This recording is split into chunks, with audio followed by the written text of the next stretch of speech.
So for those of you that might be unfamiliar, this is Craig Mack.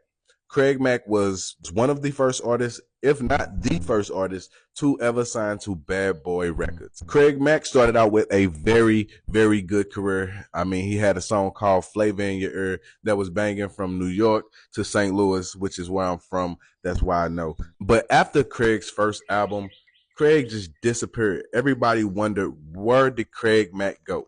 When he did take the opportunity to get back into the music and was going to drop another album, he had a lot of issues dropping this album because of you know who.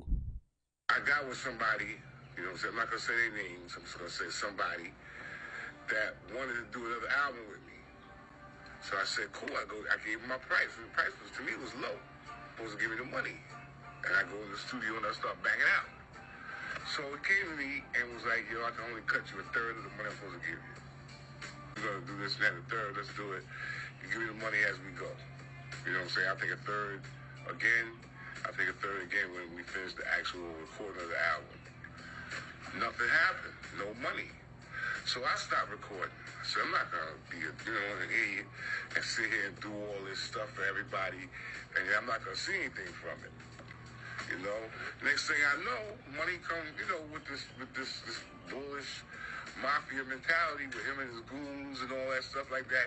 Talking about, yo, you owe us an album. And I'm like, excuse my French, but I don't owe you shit.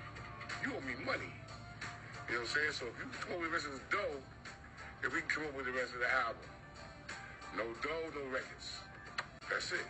I don't think you know what you mean when you're saying that, man. You know what I'm saying? You know what type of dude I am. You know what kind of muscle I got. You know what I'm saying? Right now, you need to be in the studio. So I said, all right, meet me up there at 7 o'clock.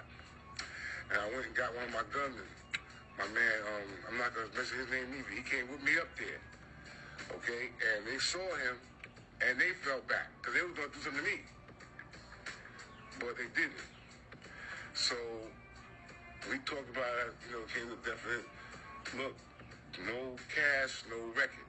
I'm not going to be sitting here going in the studio all night, every night, busting my ass, and I ain't seeing nothing from it. And you're making me feel like, even if you did have the rest of that cash, us taking it to the next level is going to be a problem. Because it's going to be money problems. I can see it already. So I caught a couple of threats, a couple of, passers-by in the street and everything else. I caught a couple of threats. And I'm sitting there, I'm talking to God. I'm like, Lord, I don't want to do this. But if it comes to getting ugly where somebody's going to be trying to kill me, I'm going to have to do something first. So to be honest, it's not surprising at all to hear that, Diddy was threatening and had people scared for their lives as usual. And this was way back in the 90s, man. Unfortunately, Craig Mack did pass away back in March of 2018. Rest in peace to Craig Mack. And if you guys would like a part 2 on who is Craig Mack, definitely drop those likes, comments, and shares. I'm out.